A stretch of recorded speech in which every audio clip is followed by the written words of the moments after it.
Les 45 membres de l'Assemblée constituante qui avaient été élus dans l'indifférence le 19 octobre 1986 présentent un projet de constitution républicaine et démocratique qui séduit la majorité des démocrates et ouvre une porte de sortie démocratique à la situation de crise qui prévaut sans qu'on en voie la fin.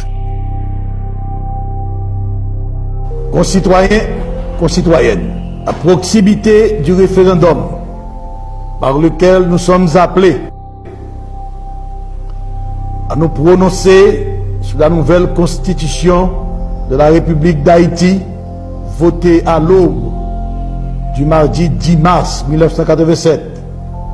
Le 29 mars 1987, le peuple vote en masse cette constitution dans laquelle il retrouve un premier aboutissement de ses revendications.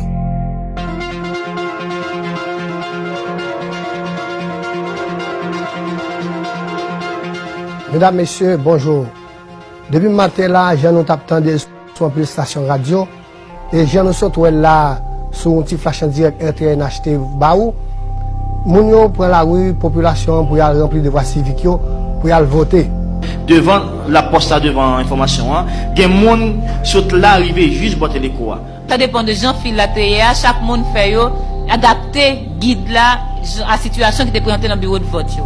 Le début matin, à 6h encore, à Coulier, il y a 1235 personnes qui passaient déjà, qui votaient déjà dans le bureau. Et ce soir, à la télévision nationale, je répète l'autre.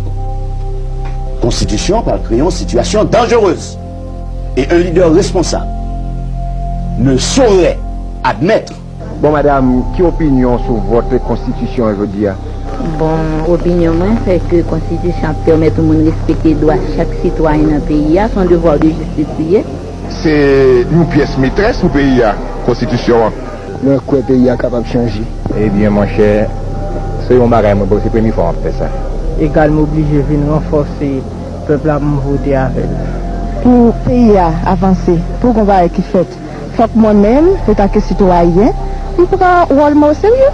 Lieutenant général Henri Nanfi, président du Conseil national gouvernement, général Brigade William Segala, qui est membre du Conseil Lato, et qui a voté dans le 25e bureau vote Port-au-Prince. Il bon parce que vous en faveur du peuple là-bas, ça? Ah, il n'est pas mal là, bon. Nous connaissons un bon régime de tonton Makout. On y a la bonne Dieu voulait délivrer nous on y a. Parce que nous connaissons son bagage qui est bon et son bagage qui est bon pour nous tous. Eh bien, mon cher, non, ce qui a dans la Constitution, c'est application qui passe. Depuis appliquer au bas, il y a marché. Pour des changements dans le pays, la démocratie.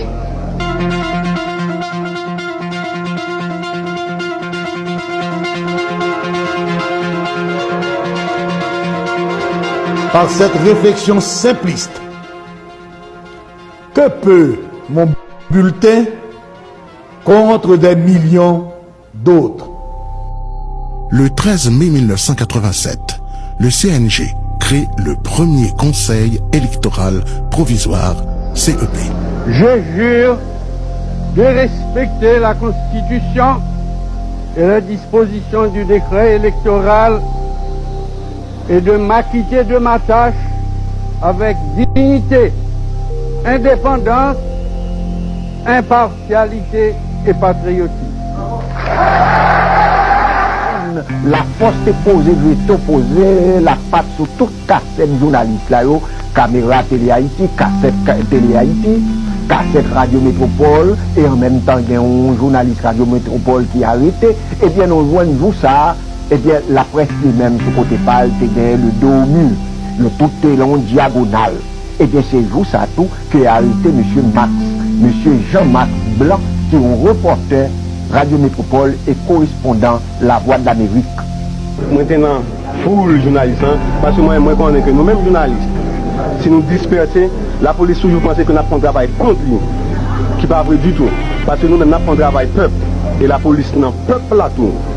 Si la police veut mettre en marche de peuple là, même pour moi la police en peuple là tout. Elle dit que la police ça oui, c'est petite soyettes ça sont considération à part. Nous fermons parenthèse là. Et on dit que nous-mêmes journalistes nous continuons. C'est nous-mêmes qui avons le peuple envoyé au sous. Et nous disons nous mentir, moi je suis un reporter mobile. Ce qui veut dire que moi je dis ça, moi ouais, parce que je suis objectif. Je suis là pour dire la vérité et je dis que la vérité. Occasion ça, magistrat nous dit, c'est pas Jean-Max Blanc qui a jugé là, je dis. C'est un jugement qui est plus profond, qui est plus important. C'est un jugement que c'est peuple haïtien, c'est tout journaliste dans le pays, c'est tout professionnel dans le pays, c'est tout le monde dans le pays.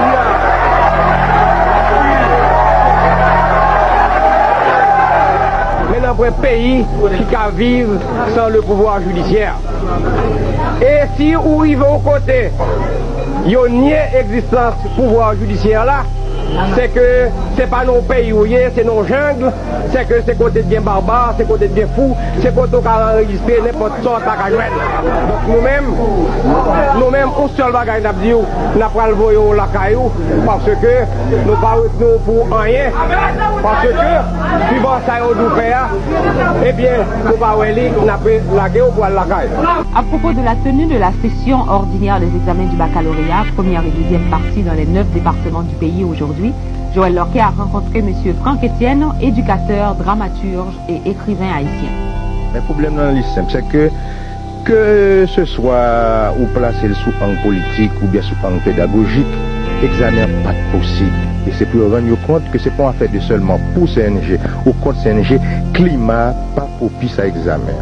Les élèves ont dit qu'ils n'ont pas composé, ils n'ont pas voulu composer, c'est fini. Par exemple, un inspecteur qui parle de feuilles, c'est élèves qui disent qu'ils n'ont pas composé, parce qu'ils n'ont pas dans la situation pour composer. Pour nous composer, il faut que c'est tout le monde qui peut composer.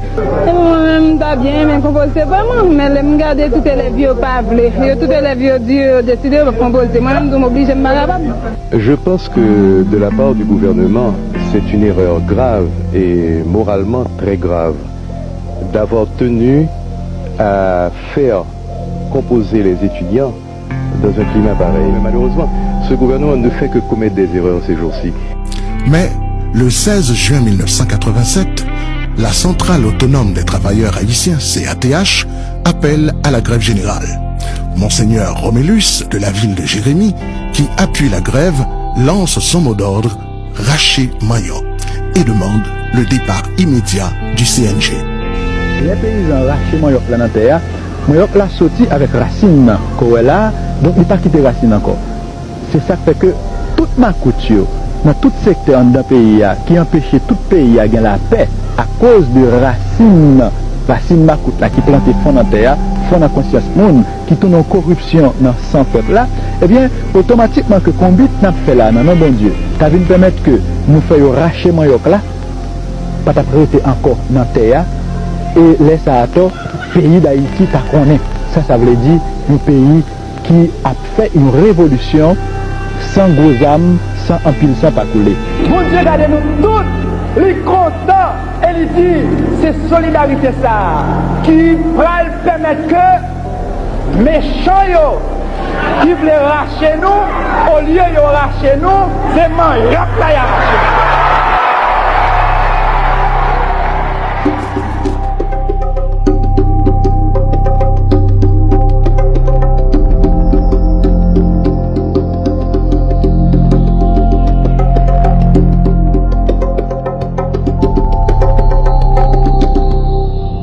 Le 22 juin, le colonel Jean-Claude Paul fait envahir les locaux de la CATH et arrête ses dirigeants.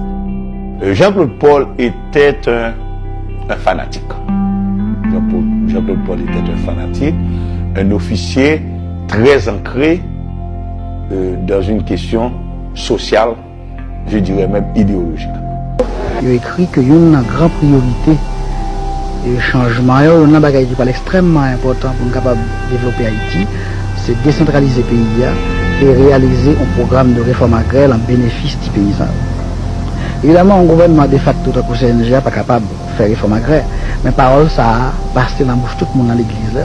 Et en même temps, on est propriétaire terrien, propriétaire de tout, pratiquement sur 185 hectares de terre qui irriguent l'anti-vallée Jean-Abel là, c'est précisément pour le lier, au point que le département de l'agriculture a refusé de faire un programme d'irrigation complémentaire dans une Fonzambi Jean-Abel, parce que Grandon ça a réclamé 3-4 Fonzambi toujours comme terre qui n'a pas l'irriguer pour eux encore. Donc même l'État haïtien au courant que y a un problème de terre dans la zone ça. Nous recevons 3 types de blessures. C'est pique, ça nous les fonds là qui rentrent dans votre monde. Donc même pas recevoir plein par balle. La crise économique et agricole s'aggrave. Les paysans de l'Artibonite bloquent les routes. On liquide les entreprises d'État et Naol d'Arbonne. Le 22 août, le groupe des 57, le CONACOM, le PAMPRA, crée le Front National de Concertation, FNC. Sur chaque 100 000 gains, on qui bien. Ça fait 6 000 qui gagnent l'argent. Est-ce que c'est bon Dieu qui veut le constat? Au mois de septembre, le Conseil électoral provisoire lance une campagne de mobilisation en vue des élections. Des commandos lancent des attaques armées contre toutes les installations du CEP. Le CNG est de toute évidence insatisfait de l'indépendance du CEP qui devient l'allié de la population en quête de changement.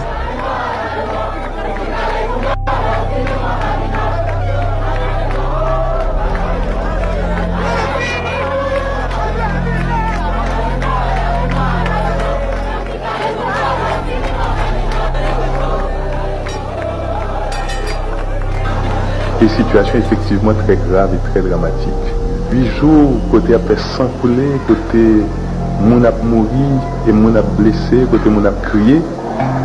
Et pour aboutir à ça qu'on y a après, nous trouvons que son bagage dans telle absurdité.